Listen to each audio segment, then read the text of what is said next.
Wow. So, welcome back. I kind of think the score speaks for itself on this one. I took notes, but maybe we should just go with the score and good night, everybody. No. So, it's Smith versus Quick in this one. And Hyman with a net drive, can't bury. So, early chance for the Edmonton Oilers there. Hitting was prominent. Some pushing going on as well. We get 4-on-4 for 2 minutes out of that. Dursey has a chance that's saved as the Kings press, but then during that same 4-on-4, the Oilers open the scoring. It's Draisaitl from McDavid and Bouchard at 3:52, and it's scored on a beautiful 2-on-1. And when McDavid and Draisaitl are together, which they were during parts of this game, anyways, it works. And again, if you just surprise the other team with putting them together occasionally, I think it works better than if you keep them together.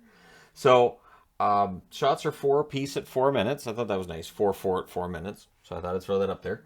Kaliev wires one high. Kopitar has a shot that's held. And then the Oilers get a power play. So penalty killing, special teams in general for the Kings have been a problem this year. Being matched up against the Oilers makes that a little more difficult. So Hyman scores from McDavid and Barrie at 6:07. The Oilers press during the next shift. Ryan can't bury there. Brown clears it out. The Kings press back at 7.5 minutes. The Oilers are shot blocking, though. There's a power play for the Kings. Kopitar has a net feed that's blocked. Good cycle, however, on that power play. It's killed off, and then Roy's denied right after. And then we get some more shoving, because, of course. But it feels like some of the physicality we were seeing in these series came down a little bit tonight. It's hard to keep going all out like that every game, so it feels like it came down a little bit in some of these games. So we end up getting a power play for the Kings. I've already done that part. Anyways, shots are 12-6 for the Kings with 9 minutes left. Lemieux's denied from the slot. This is where the fans start telling the ref that he sucks. There's a glove save on a Kane rush. The Kings press with 5.5 minutes left. With 3:58 left, the Kings get a power play. Kopitar's denied from the slot. The Oilers clear it out, and the Oilers kill it off. So Kopitar was very prominent in tonight's game. I think if it had been closer, he might have been one of the stars, but it wasn't closer, so it's not really a problem. So with 3:58 left, or that I already did that part. Anyways, the Kings then press in the closing seconds, but it's 2-0 Oilers after one. Second period. I maybe it's just the confusion that's throwing me off. Just it's ridiculous. They won the last game 6-0.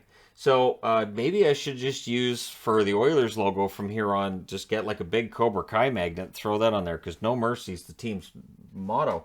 So Dursey blocks a Draisaitl chance early in the second. Lemieux has a chance that's held. The Kings press at 2.5 minutes. Hyman has a chance from the slot. That was held. Quick hands one to Kane, but he recovers and holds on. So don't pass it to Evander Kane if you're Jonathan Quick. Kopitar then has a blast that Smith deflects out. So again, Kopitar on the board quite a bit tonight. The Oilers press at 5.5 minutes. Ryan Nugent-Hopkins couldn't bury one. Quick holds on, and we get some more shoving going on from that.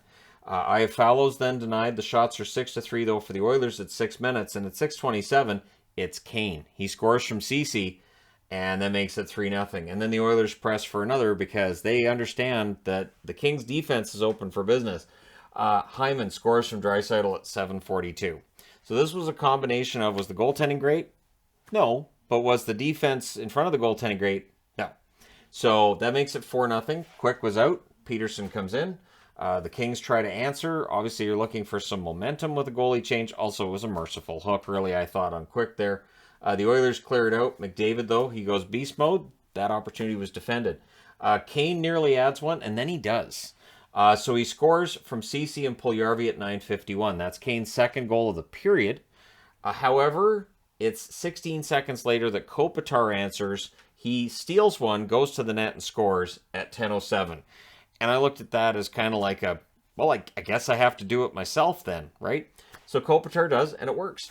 Then there's 2 minutes of 4-on-4 shortly after that. Kopitar was denied on a rush. The Oilers press with 7.5 minutes left. There was another press by the Oilers with 6 minutes left. So they had some good zone time in the second half of that period, already up by a score of 5-1. Kempe then had a rush chance that was defended. McDavid's denied on the doorstep. Peterson holds there. Kane has a shot that's blocked as the Oilers press. Brown with a rush chance that was saved with 2:39 left. The Kings get a power play.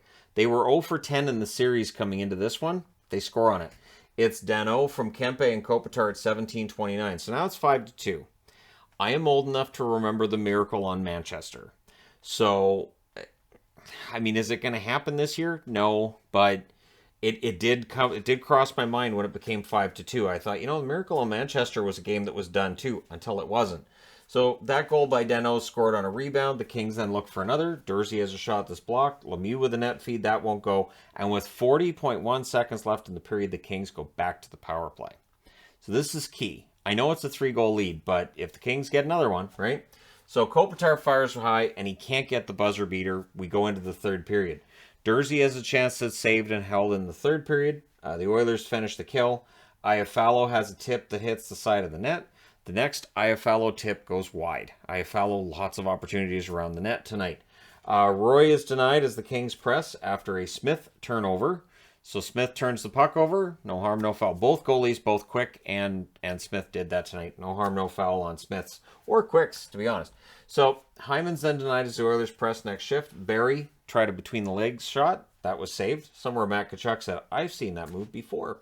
Lemieux's denied and close. The next goal, it felt like was huge. If the Kings could have got this to 5-3, I mean, the odds are still against them, but at least it would have made things a little bit closer and got the crowd even more into it. So Ceci fires wide as the Oilers press. Kempe had a net feed that was broken up by Ceci. The Kings press at 7 minutes. Kopitar nearly adds one. The Oilers clear it out. McDavid in alone hits the post, and the puck goes out of play. So post away from getting another one. Dano then has a net feed that won't go. Lemieux with a net drive. That fizzles out. Excellent game for Smith. Iafallo has a rush chance that's held. Draisaitl fires one wide on a net drive.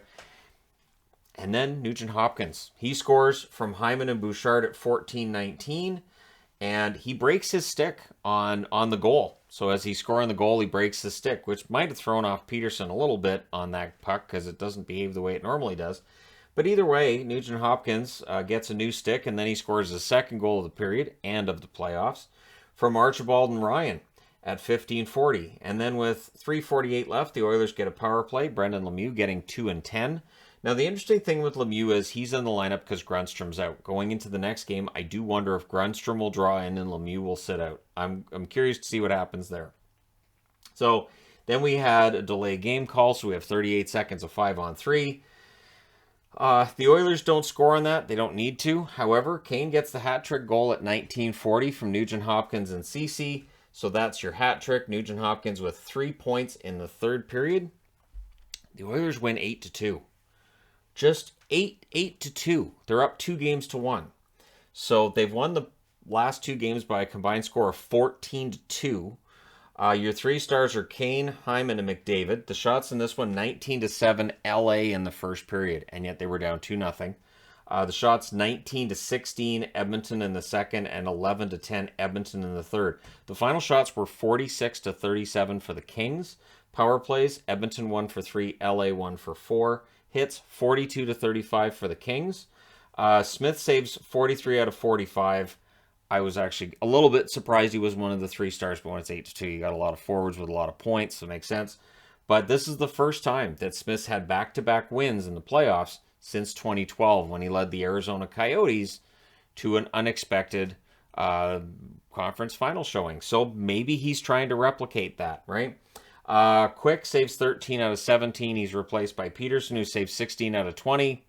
You could have had Rogie Vachon in his prime. You could have had any goalie in that net for the Kings tonight. They weren't winning it.